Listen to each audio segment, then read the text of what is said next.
This is an ABC podcast. Hello, Hilary Harper here for Life Matters and Dolly Parton.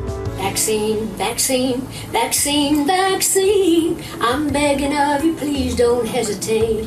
Vaccine, vaccine, vaccine, vaccine. 'Cause once you're dead, then that's a bit too late. Australia has heeded Dolly's call and 1 million doses of the Moderna vaccine will hit our shores this week, a vaccine she helped fund. And it will be rolled out in community pharmacies. How are pharmacists preparing? Also, as if Dolly Parton wasn't entrancing enough for you, a little bit of everyday magic from a young prestidigitator shortly here on Radio National. Since July, thousands of community pharmacies have been part of the national COVID-19 vaccination program.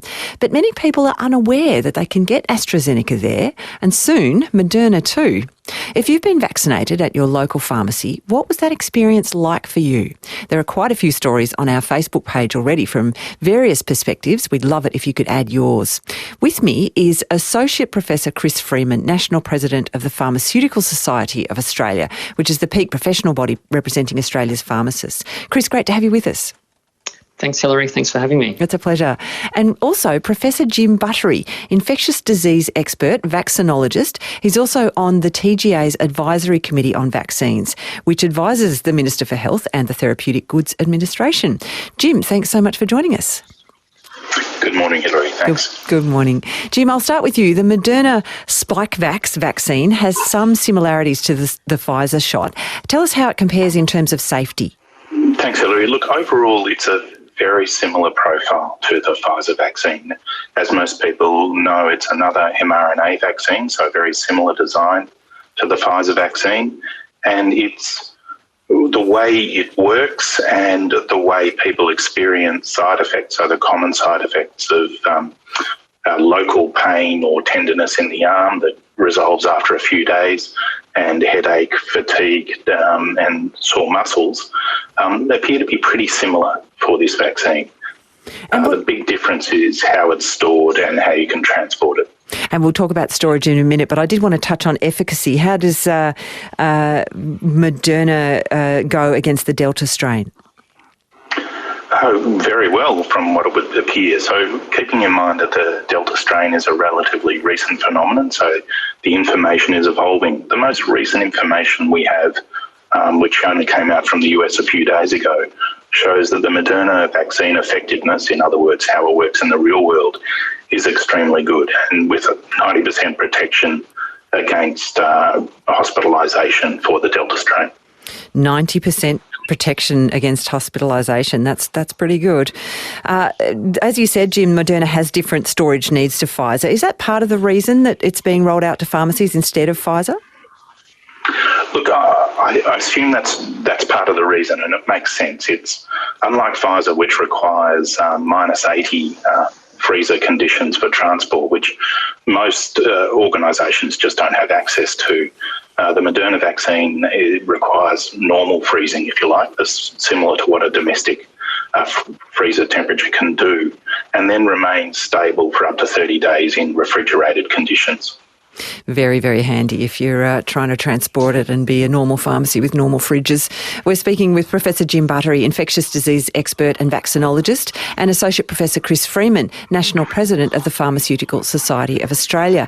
And we'd love to hear your experiences of getting vaccinated in a pharmacy. Was it easier than trying to get vaccinated at other places? Tell us how you went on the ABC Radio National Facebook page. Chris, I've seen some frustration on social media this week from people trying to book vaccination at pharmacies and being told it wasn't clear when the Moderna doses would be arriving, especially if they're trying to book for their children. In New South Wales, one pharmacist told a customer Moderna would go to the LGAs of concern first and then later on around October other places. And The Guardian's reporting a similar plan for Victoria, hotspots first. What information do you have on when and where pharmacies might have Moderna stock? Yeah, Hilary, the very good news is that we will have Moderna ready to administer into arms of Australians from the 20th of September. So that's Monday next week. So the first 1,800 community pharmacies across the country, and they've been strategically picked based on their location and as you've articulated around where they are in relation to a hotspot, but also based on the demand data driven from the uptake of other types of vaccines. So they'll be ready to go from Monday. The supply will be shipped out to those pharmacies from the 20th. And in the following week, the 27th, we will have a further 1,800 pharmacies coming online. So that's 3,600 pharmacies over the course of the next 2 weeks. We have 1 million doses already here in Australia ready to be distributed to the pharmacy network. And the very good news that we've heard in recent days is that there will be an additional 1 million doses coming in this month. Then in the following months, October, November, December, there'll be 3 million doses in each of those months. So there'll be a total of 11 million doses distributed across the community pharmacy network by the end of the year. And so we suspect there'll be a lot of demand for that, and pharmacists are waiting and ready. And it's interesting, Chris, that you say that the doses will be targeted to the hotspot areas, makes perfect sense, but also areas where there has traditionally been high demand for vaccines. Would it also be useful to target places where there might be low uptake and say, here's another option for you? Yeah, and that's exactly right. And I should note that while those places have been targeted, that's not at the exclusion of other areas where there has been lower uptake. So we're making sure that, for example, in rural and regional areas, there are points of presence from community pharmacy to be able to deliver that vaccine, acknowledging that it has been a little bit more challenging for those people in regional areas to try and get access to a vaccine of any type. Yes, indeed. Well, and Pfizer bookings opened up for 12 to 15-year-olds at a GP or a vaccination clinic yesterday. And I understand there's been some red tape in the way of pharmacists dispensing vaccinations to that age group in some states. What's happening there, Chris? Yes, the joys of having a federated country, Hillary. So once our TAGI had provided their advice and the TGA had approved that Moderna was suitable for people from 12 years and up, we required each state and territory to make sure that they had their legislation in place to be able to enact that recommendation. And the very good news is that having worked with each of those jurisdictions, we have now got pharmacists from a legislative point of view able to do that. So from next week, we'll be ready to go. All pharmacists will be hands on deck, making sure that the vaccines are there for people who need and want them. And are aware of them, because some people have been a bit surprised to learn they could be getting an AstraZeneca up until now at a pharmacy. What kind of vaccination numbers have you seen since pharmacies were engaged a couple of months ago? Yeah, so in that very short time, we have just hit the 500,000 mark, so 500,000 AstraZeneca doses delivered through the community pharmacy network. And I should also acknowledge that there have been pharmacists working in other sites, such as vaccination hubs and in general practice, also delivering those vaccines. But through the community pharmacy network, over 500,000 in that short period of time. I suspect that number will dramatically rise once Moderna comes online next week and moving forward. And Chris Freeman, how well do you think community pharmacies have been engaged in this rollout? They were meant to be involved in administering vaccines from the 2A phase, but that process hasn't really been straightforward, has it? No, it hasn't. And many of my colleagues have been a bit frustrated because they certainly have had people come into the pharmacies either asking or requesting a vaccine. I think fundamentally it has been attributed to some of the earlier supply issues where, we just didn't have the amount of vaccines available to distribute through to the community pharmacy network, rather than just distributing a small amount to lots of points of presence. The strategy was to supply a reasonable amount to a smaller point presence. One of the great things that pharmacies have done, though, during that time is stepped up with things like the influenza vaccine, which is still critically important. So while they haven't been able to get their hands on the COVID vaccine for that period of time, they have been doing their role in from a public health prevention strategy point of view. As always. Professor Jim Buttery, when we look overseas at how pharmacies have been used in various vaccine rollouts, are there lessons we could learn here for Australia? Well, we certainly know that, for example, in North America and in particular in the US, pharmacies are a mainstay of routine vaccination provision for much of the population. I think routinising the access for vaccination is only going to be helpful in terms of improving our ability to reach, as you described earlier, parts of the population that find it difficult to get access to vaccination. And that's going to, I think, benefit everyone. I think there's a real hope that groups that wouldn't otherwise have access to vaccine for COVID vaccine may be able to achieve that through pharmacies. And Jim, what about groups who might still have concerns or questions about vaccines? Are pharmacists the best channel for them to float those concerns and get answers to their questions, or is it better for them to go to a GP? Yeah, it's a good question. I think pharmacists are have got a really good track record of being able to talk about risks and benefits of medicines, and vaccines are under the groups of medicines. I think where the complexity often arises is, for example, somebody's own individual health circumstances or concerns, and typically the GP is the best port of call for that initially, but for many people, I think the pharmacy will be the right place to get their initial questions answered. And Chris Freeman, what's your view on that? Are you hearing from members about the kinds of conversations they might be having with customers and potential patients? Yeah, look, Hilary, I think pharmacists are very well positioned to be able to have that one-on-one conversation with a person, understanding their individual circumstances, and then helping them make a decision around what is the best course of action for them. Occasionally that will require referral back to the person's GP, for example, but I think as Jim rightly pointed out, much of the time it will be a decision that the pharmacist can make directly with the patient. I think, pharmacists have got track record here with many of the vaccines that are now available through community pharmacy. That still requires an informed consent process where the pharmacist will sit down with that person, go through the benefits and risks, and then make a decision to vaccinate. So with the advent of things like the My Health Record, more patient-orientated information is available to other health providers like pharmacists to be making those decisions. Chris, we get texts regularly from people over 60 saying, I don't want the AstraZeneca, I am going to wait for a Pfizer or Moderna.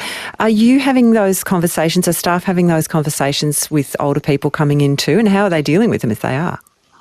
Yeah, I'm getting some feedback now from pharmacists that there is a whole cohort who are over the age of 60 who have made a decision to either not or delay getting vaccinated.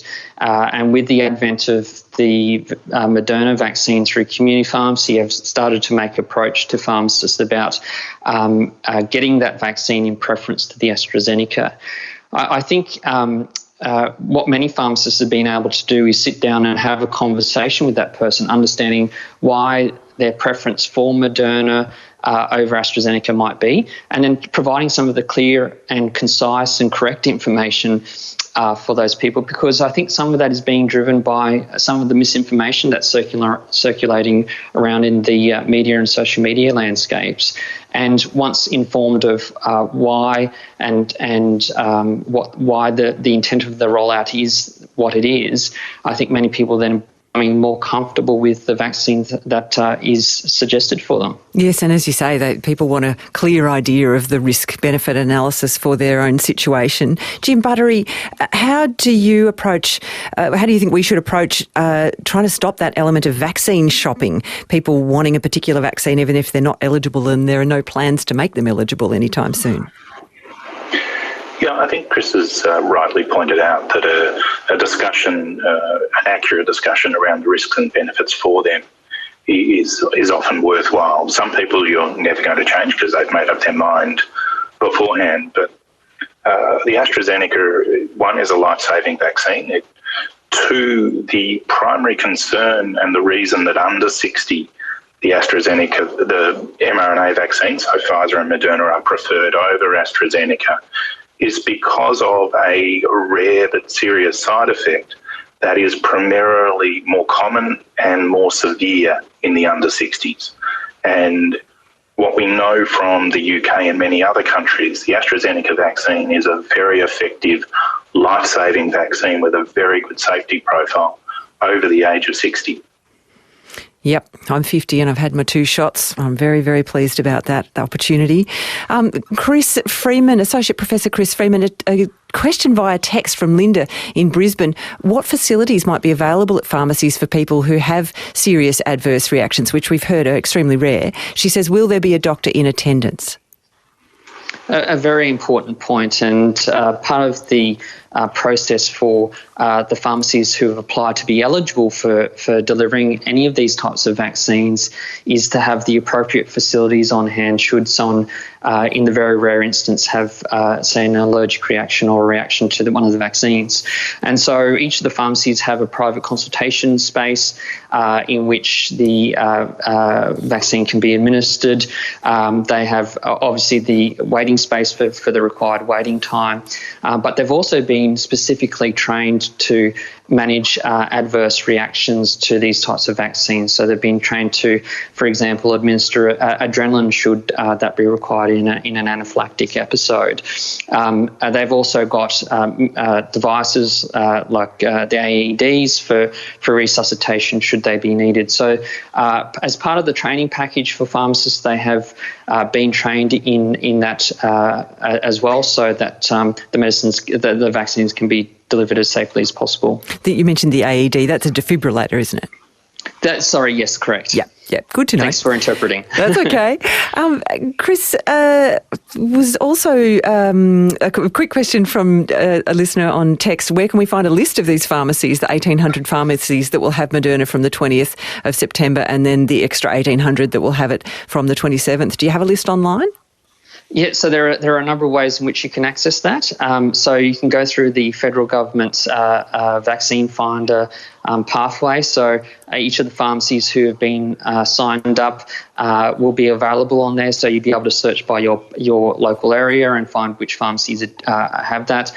It will be updated for the Moderna as of next week, but at the moment you'll be able to see which pharmacies are providing the AstraZeneca, and there are some pharmacy-specific sites like Find a Pharmacy, which also has all the pharmacies listed on there as well. So the government website, Vaccine Finder, is probably the easiest way for people to do that. Great to know. Are you going to need more staff, Chris, in pharmacies across Australia if you're going to be having longer conversations with people as well as dispensing doses? Yeah, so there have been a few small challenges with that. So with pharmacists being vaccinated, that is additional training. So we do require staff that have that qualification. We have seen some of those pharmacists being taken up by the vaccine hubs, for example. So we are making sure that we have got the workforce which is available and ready to be able to do that. And of course, one of the challenges that we have got is the remuneration towards for pharmacists to be able to deliver this service. It is currently much lower than, say, what a GP would be receiving. And so many pharmacies are actually offering the service at a loss, but are doing so knowing how important it is for the community. And Chris, are you happy with the parcelling out of Moderna and AstraZeneca to pharmacies, or would you like eventually to see pharmacies able to administer all 3 different vaccines and just be a one-stop shop? Yeah, Hillary, my and the Society's advice to government is once the supply issues have been ironed out, that all COVID vaccines should be available through all sites, so that in a person who is turning up to be vaccinated, that the right vaccine can be administered to them then and there rather than deferring or referring them somewhere else. And the reason for that is if someone's made a decision to get vaccinated and that's delayed, the risk is that they then not get vaccinated later on. And so making sure that all vaccines are available to community pharmacy, I think, is a way to get around that. And Professor Jim Buttery, when we look at best practice for vaccine rollouts and delivery pathways, what are your thoughts on the idea of pharmacists and other health providers being able to administer all 3 and just streamlining that access for people? I think we're at a position where if we can achieve a system where we are able to rapidly vaccinate as much of the population as we can safely, that's the system we should be using. Yep, short and sweet. Jim, thanks so much for your time today. Thanks very much. Professor Jim Buttery, an infectious disease expert, a vaccinologist, and he's a member of the TGA Advisory Committee on Vaccines. Associate Professor Chris Freeman, thank you so much for your time today too. Thank you very much, Hilary. Have a good morning. You too. Chris is National President of the Pharmaceutical Society of Australia, the peak professional body representing Australia's pharmacists. And those websites that he mentioned, if you're looking to book a Moderna vaccine, from next week, the federal government's Vaccine Finder website will be updated with Moderna. Right now, it's got the other vaccines, and you can search by your area. And the Finder Pharmacy website too will have that information as soon as it is available. Erica Voles, you've got information available for us. I sure do. So lots of listeners with their experiences of going to pharmacies for their jabs. Heather says, I decided to try a walk-in at our local regional pharmacy and the pharmacist said she wouldn't refuse anyone and I got a jab within 10 minutes. Very informative as well. Wow. Yep. Neri says it's better to go to the pharmacy for vaccine if you want a paper certificate. Much easier and less rigmarole than mass centres. Another listener says, my 36-year-old breastfeeding daughter was a little confused about the mixed messaging on AZ. She went for her first vaccine at a pharmacy and they were hesitant because she was feeding a baby. Luckily, we'd spoken before about the benefits. I was appalled. The nurse said to my daughter, well, I don't know, but I guess it's up to you if you really want to go ahead, which she did, but there was very poor education of the vaccinating staff. Nicole says our local pharmacy was absolutely brilliant. They enabled our very large workforce to get vaccinated. They were accommodating, professional and quick. We pre-filled the paperwork, which helped too, going back for the second jab for our entire team. It was a really pleasant experience.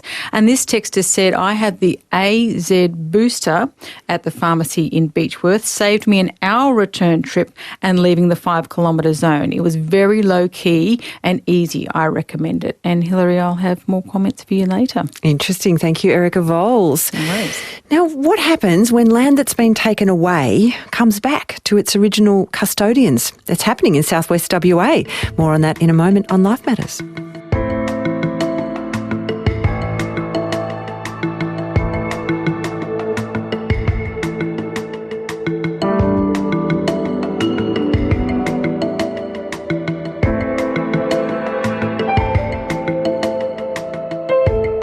Discussing the future of food production in a changing climate on Life Matters a fair bit lately.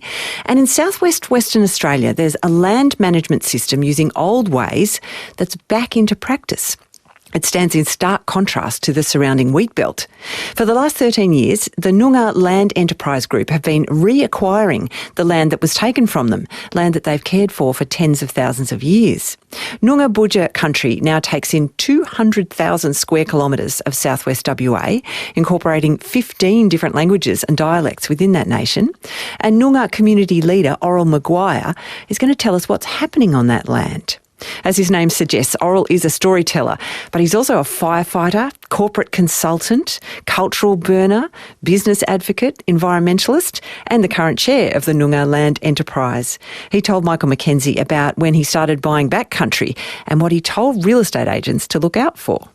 Yeah, 13 years ago, I did direct the real estate agents in York over here in WA to find me a property that was the more less suitable the land is to wheat sheep farming, the better and more attractive it is for what we're looking for. And why did you direct those agents to do that? What was behind that? Well, this was driven out of a personal position that I had been in, living in the city, having left the wheat belt area, at 17 to go off and play football in the WAFL. And then, of course, I was also attending school at Scotch College as a boarder. So my life changed quite dramatically in that I was living in and amongst non-Aboriginal people as opposed to being around, my Noongar family and my community out here in the wheat belt. Of course, that was in 1981 that I left. But that was part of this story, was for me to come back to country and reconnect through a process of or a desire to heal the land, having grown up in the wheat belt and seen the state of our Baladong, Nyungar, Bujar out in the wheat belt area was quite alarming for me. It was very distressing for my mum and my elders who were a part of, funnily enough, a part of the clearing history and the process of engaging, themselves. They were the cheap labour, if you like, engaged by the farmers and the state to clear the land. So our vision was to come back and start a process of healing the land, and our vision was to return it back to bush, back to what it was like as much as we could pre-colonisation. And in so doing, you were also satisfying your own need to take action by declaring this land matters to you. Yes, that's right, Michael. And it's more than the land mattering. I mean, it's a part of our soul, and it still is. I was doing this for myself, but I was also doing it very much doing it for my mum, who is now 87. And, Mum's life is an amazing journey when you consider her as a Noongar, an elder and a senior Noongar woman for not just our family but our whole community. Mum was born in Northam, and certainly, Mum's life is in many ways tragic. It's sad. It's been very much a journey of battle and struggle and disappointment and pain as well. I mean, my dad died in 1977 at 49 years of age. And I've told people, having grown up with my dad, obviously, to the age of 14 when he passed away, being very, very close to Dad, spending a lot of time with him and his brothers, and knowing, I think, as a man now, knowing my dad's aspirations and his desires back in the 50s and 60s, I've also, we've also acquired a lot of those government records. So the study, I guess, of, the reconnection for me was a process of knowing what my dad wanted to achieve in the 50s and 60s in this same area, in this same country that we're talking about. And never being given any chance to achieve that. So Dad literally died of a broken heart, in my view. It was more about a broken spirit because of the knockbacks, the refusals to become a citizen, the refusals to be able to acquire and purchase a land in 1952 when Mum and he, first had my oldest sister as their only child at that time as a young couple in a place called Meckering that, my family, my brother, my siblings and I, we laugh about it and say, well, geez, thank God Dad didn't get that land because we would have all grown up in Meckering. But, it's still part of our country and, but we grew up in Northam. But, the wonderful thing about Aboriginal people and certainly our old people is, we always find a place to laugh and have a joke and smile, but also we do a lot of crying and a lot of sorry and sad business as well. But we always acknowledge country, we acknowledge our old people who carry our lived knowledge, but certainly we also acknowledge the spirit of the land and the spirit of our old people who give us wonderful purpose through our deep connection that we feel, that we, it's more than just spiritual in a non-tangible way. So our cultural spiritual connection is a very, very tangible context for us to express our identity and who we are and where we come from. And that's so important for non-Aboriginal people to understand that, because there are farmers and I'm certainly sure many other people who feel a very deep connection to this land that we call Australia. But I can guarantee you that unless you know the songs and the stories and the places, your connection is not the deep connection. And I guess that comparison it runs really deep to the heart of the land itself. I mean, in language we say that this land holds, the blood and our people's blood. And that's a very deep, saying. It's a phrase that's used by Noongar people when we talk about, our country and our Buja, because Buja is only so the translation, using a one-word translation of English, country or land just doesn't cut it. For me, if we were to confine it into one-word translation in English, it would be universe.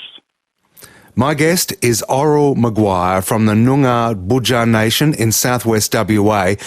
And amongst the many hats Oral wears, he is the director of the Noongar Chamber of Commerce. Oral, over the last 13 years, your community has planted hundreds of thousands of trees. You've rediscovered sites of cultural significance on the land you've reacquired. There's been healing for both country and people. So, if we may, let's talk about income. What kind of commercial bounty can be sustainably harvested from within your country? Look, the wattle seed product comes from a species of acacia in our country here. We know that there are 5 significant species that our Noongar people used in both their economy but also in their nutritional sustenance. And these 5 species of wattle seed or acacia are predominant. They grow everywhere across the southwest. They are prolific producers of seed, and you can almost see how they have evolved based on the significant use that our old people in pre-colonisation years farmed the seed and the produce from these species. Now that's just wattle seed. So there are many tubers. There are literally thousands of native species of all sorts of varieties and biodiversity that are part of our term for bush produce, as opposed to speaking specifically about bush foods and bush medicines. Because the produce includes, oils from the wood. It includes the wood themselves as a potential product. We're also producing honey, which is our Noongar word for it, for honey. And are you doing this, Oral, in commercial quantities? Because wattle seed is fetching somewhere between $150 and $250 per kilo right now. And along with the honey and the other products you've mentioned, are you commercially viable? No, we're not, but we're very comfortable with that, Michael, because our mantra is really that we approach this commercialisation and business modelling in a culturally appropriate way. So we are doing a great deal of process around, and we call it proper process, around our cultural authority, our cultural responsibilities, because we're talking across 200,000 square kilometres. It's a massive area across Noongar country. And of course, the biodiversity that exists across, when you consider from Albany and Esperance in the south to Dandaragan and Mora and Gingin, in the north, and then of course the whole coastline.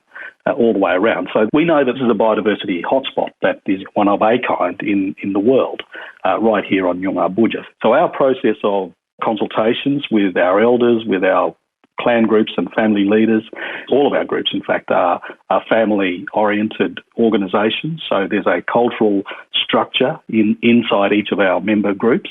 And likewise, with my mum, who's 87, she is the matriarch of Yarraguara Enterprises. My older sister is a senior elder in Northam. So we have many elders, we have many families, if you like, because all our families are very big. I've got 10 brothers and sisters. There's 106, I think, at the last count, people that are directly related to my mum and dad.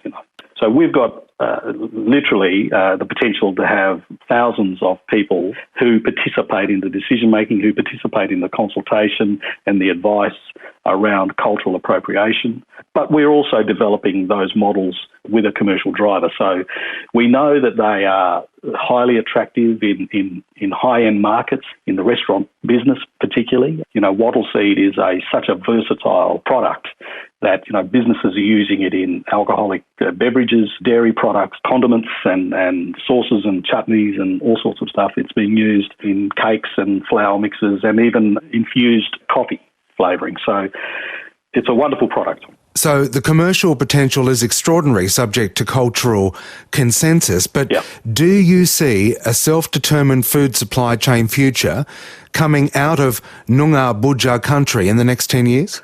Oh, absolutely. Look, that's the direction that we're moving in. The market is there, yeah. Oral, as we come to a close, how do you think these natural assets you've restored and are curating are going to withstand climate change? What we know is, many of our species have evolved and survived, many of these climatic changes and even disasters. So they will survive in some way. Now, I guess the fires, look, we were actually doing some work with the NLE over on the East Coast a few months ago, back in April, and we went to Kangaroo Valley, and the young guy who was with us said, "No, you've got to come out here because this place was on the verge of where the fire stopped, actually." But he said there was something amazing happening in that country out there, and it's a beautiful country. It's the first time that I've been there. And what was happening was the fire went through, and obviously the devastation of it, it burnt everything in its path. But the amazing thing that was happening there at the time was there were just hundreds, maybe thousands of acres of these native grasses that were just coming through post the fire. And so the recovery of country, to me, was an absolute indicator that this land, Australia, Boodja in our part, must be burned.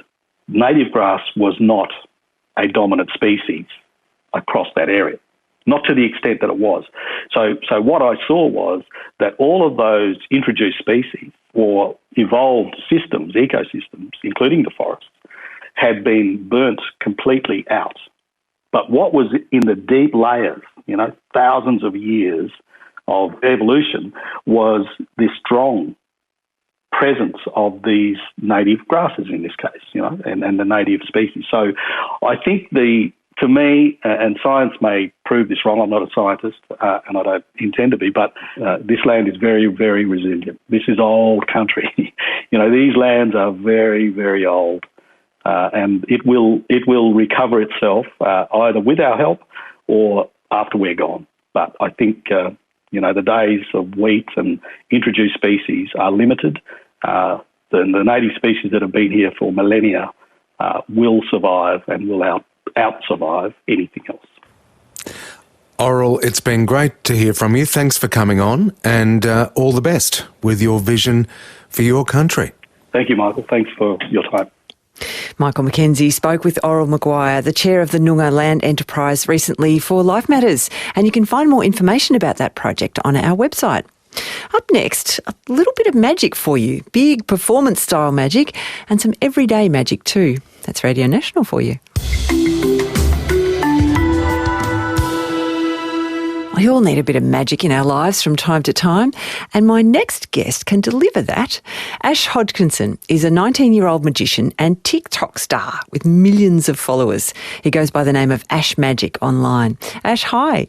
G'day, Hillary. How you going? Oh, very well, thank you. Welcome to Life Matters. You've got a book out. It's called Real Magic. What does that concept mean to you?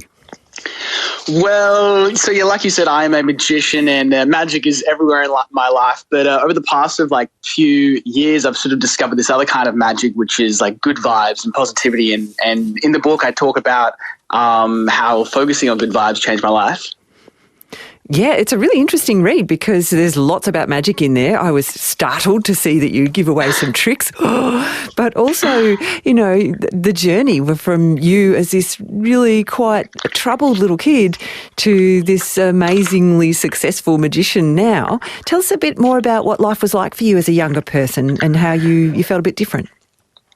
Yeah, well, in the book, I talk about my story about growing up as a young kid with anxiety and ADHD and how finding magic allowed me to channel those things into achieving my dream of becoming a performer. And so, when I was growing up, it was tough, and like everyone around me, it seemed like everyone they had it all figured out. And my brother and my sister, they were both very academic and they were good at sport. And I never really had like a hobby or a thing that I was interested in until I found magic. And that's sort of what snapped me out of this funk that I was in and allowed me to, it sort of became my superpower, basically. I love those stories of you just kind of zoning out on the rugby field and looking at the clouds and then the ball comes towards you. Oh, no.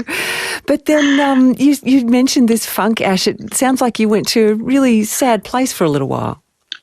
Yeah, and it was tough, and like just trying to, like, growing up as a kid, I felt like I was alone, and every time like ADHD and anxiety got mentioned, whether it's in like parent teacher interviews or something, I always felt like there was something wrong with me, and so it'd be lots of up and downs until I found magic, and that's sort of just what took me out of it, and I'm super grateful for it.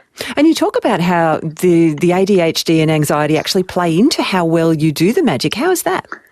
Yeah, definitely. I mean, like, being a creator and sort of always trying to think of new things, the ADHD kind of comes in handy a bit. So, just like I was zoning out on the rugby field thinking about my favorite food, nowadays I'll be doing something and I'll zone out and I'll think of a new idea for a magic trick or for a TikTok or just a cool idea for something I can explore. And so it sort of comes in handy in that sort of style. And also with the sort of ADHD, it's sort of like, a person with ADHD will sort of focus on something 100%, and so I'm quite grateful for that. It sort of helps me stay motivated and keep my eyes on the prize, basically. Yeah, well, there's all these photos of you as this what looks like this tiny little 10-year-old kid practicing card tricks, over and over and over again until you got really, really good. Tell us how you found magic and then moved through this shyness and anxiety to go into performing. Well, it started off, I was probably in the middle of this funk that we were talking about, and I was with my mum in the city on Pitt Street Mall, and we saw this guy with a table set up and with a bunch of people around him, and like any small curious kid, I squished my way to the front of the crowd, and I saw he was doing card tricks, and he blew my mind, and I just got obsessed with it. And I think it was the sort of ADHD that, this guy, I was seeing him, he had the whole crowd in the palm of his hand. It was sort of that whole idea of controlling, being able to sort of just have control of your own life that sort of fascinated me. And so I think that's why I got so hooked onto it. And so I went home and I learned all I could. And then I went to this magic sort of camp with, and then on the first day I met my best friend. His name was Lucas, and he was a young magician as well. And then from there we started doing shows together. And then we started busking on the street, just doing card tricks for random people. And then we got discovered by one of Australia's leading magicians called Adam Marder. And he sort of took us under his wing and started directing us and producing us and sort of running all the shows. And then, years later, here I am doing things on TikTok and writing a book. It's a very strange journey, but it's insane. Well, it sounds like there are a few little hiccups on the way, like the first time your parents drove you into the city to try and go busking, and it was like, I'm not sure I want to do this after all. Yeah, definitely. I remember that day specifically, that's sort of when, the magic hadn't completely gotten rid of all the anxiety and stuff. And so I remember the first day I went out trying to busk, I got my dad to sit in the middle of a crowd, and I pretended like I didn't know him, and I went and showed him a trick, but secretly he was my dad and he was pretending I was this amazing magician. But yeah. That's great.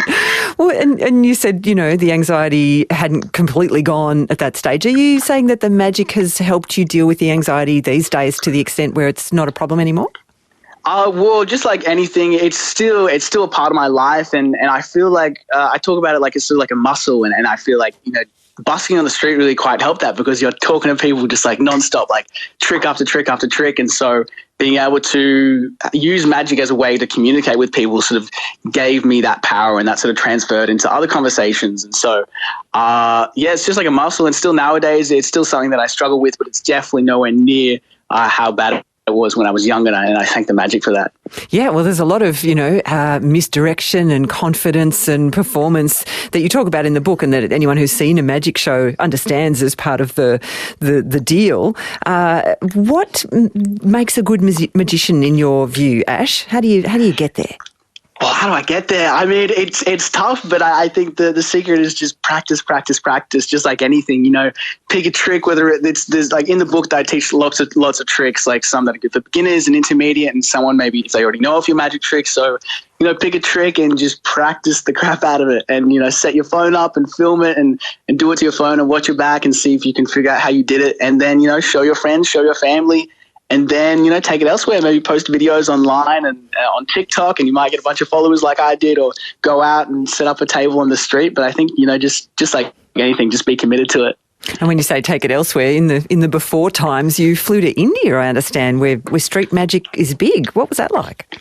Yeah, it was honestly insane. And so that was for a show called Martyrs Marvels with Adam Martyr, the Australian magician. And so we travelled around India and we visited all the different orphanages around there, and sort of showed the kids magic tricks and taught them a bunch of stuff, and just helping out over there. And it was such a crazy, like, eye-opening experience, and I'm super grateful for it. But yeah, there's sort of been this ongoing tradition of connection between Australian magicians and Indian magicians, and sort of just transferring these, like, each other's secrets and showing each other the art form. It's really great.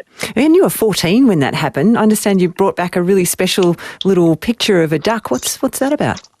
Yeah, it was at one of the schools, and it was a super funny experience. Like, we'd been going all week, just going to all these different schools and orphanages, and there was this one, and there was a massive crowd, and we did a trick, and we taught them a bunch of tricks, and then at the end they had made some artwork for us, and it was just this very cute little, like, hand-drawn picture of a duck with, like, popsicle sticks made for a frame, and it was the cutest thing ever, and so it's still hanging on my wall, and so that means a lot to me. Yeah, that's a pretty startling perspective, isn't it, to life in Australia? Ash, definitely. We're speaking with Ash Hodgkinson, but you might know him as Ash Magic online on Instagram and elsewhere, and TikTok. Ash, you mentioned before that, you know, you're focusing on the good vibes and how useful that's been for you, this positive thinking in moving through the difficulties that the ADHD and the anxiety pose for you early on. How useful is that for you these days? I mean, how important is it to the way you are in the world? Yeah, I mean, especially nowadays, like, the whole good vibes and positivity thing is so essential right now. And I think, you know, lockdown wouldn't be anywhere near as cruisy as it is without the good vibe stuff. And I think that. But I think, yeah, it's something that everybody could use. And so if you know someone who's, you know, maybe going through lockdown a little bit tough, I think this is great. And so I think it's just something that everybody can use no matter their age or wherever they are. Do you need to find a balance sometimes, though, for yourself, Ash? Is it useful to sit with sad feelings for a little while sometimes and let them be there before you go, okay, that's it, I'm done? Yeah, like, I feel like it's never good to sort of, like, ignore them. I think always just acknowledge what you're feeling and see if there's a way to sort of come out of that. I mean, one thing that I do, and my family hates me for it, is just blasting music at 100% in my room and pretend I'm at a big concert and I'm on stage and I'm singing to a million people. And it's something that I do probably every second day, and it always just manages to lift my spirits. And so, yeah, you know, find something that brightens your smile, whether it's go for a walk or, you know, play with a dog or blast music, and just sort of figure out what works for you. Well, I understand one of the things that's worked for you is pranking people, sometimes with glitter. And when I read that, it was like, that is going too far. Glitter everywhere. No.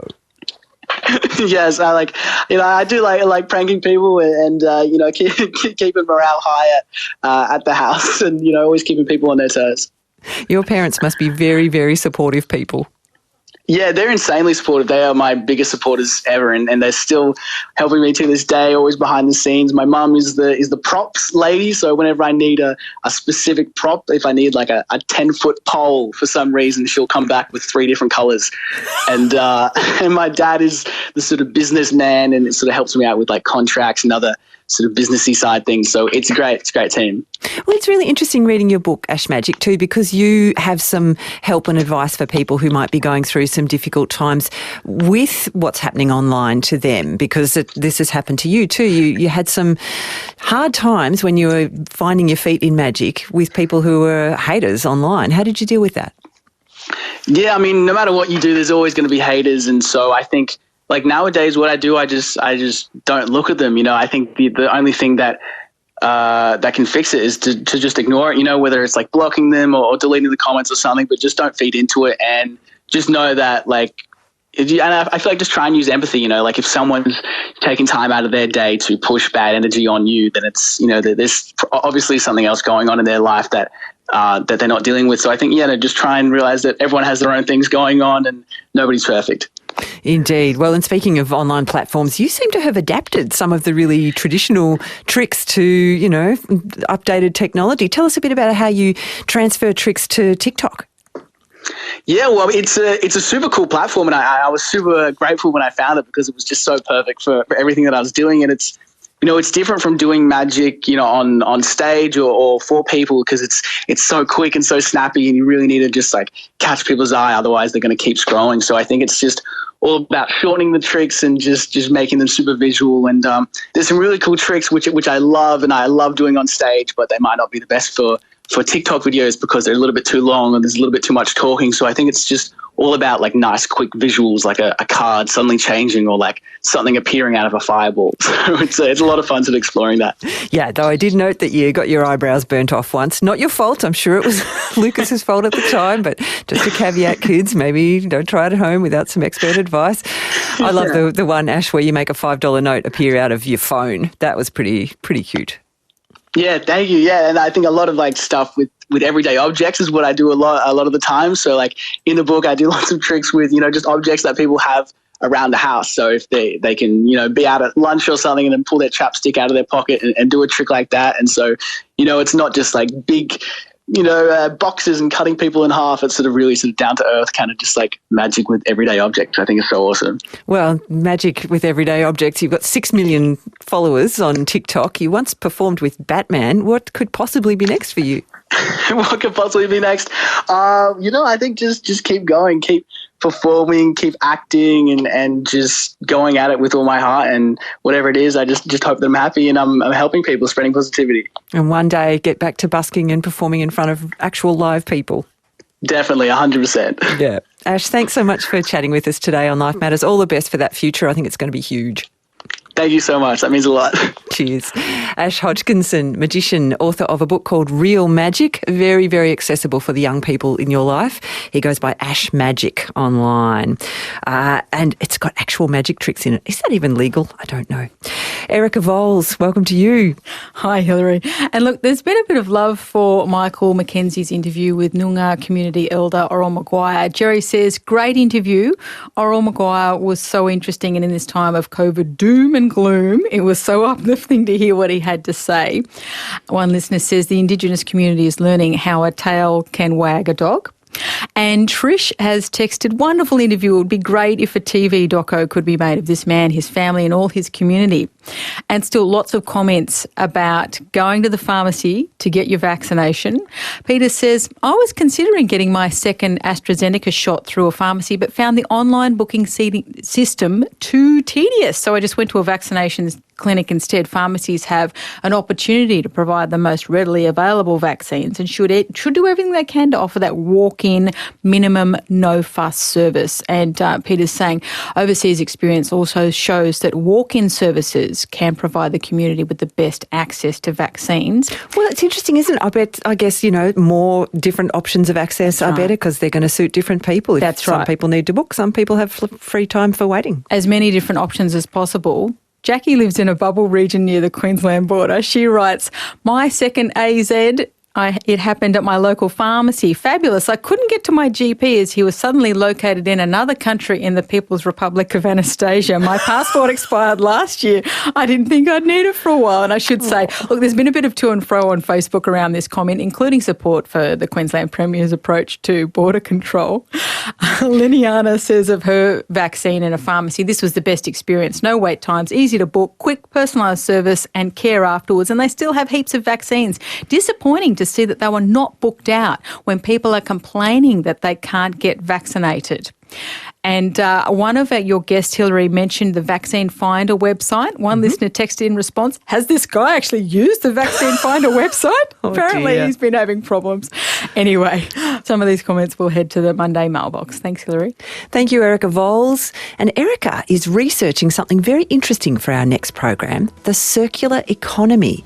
It's like the next step from recycling, where as a society we look at how we can use our resources better, how we can reduce and reuse and make companies responsible for their products so less stuff goes to landfill and it's easier to redeploy materials when they've served their purpose, or served their initial purpose anyway. What might that take? Changes to our laws probably, and maybe our expectations too. No more $15 toasters? This is Radio National.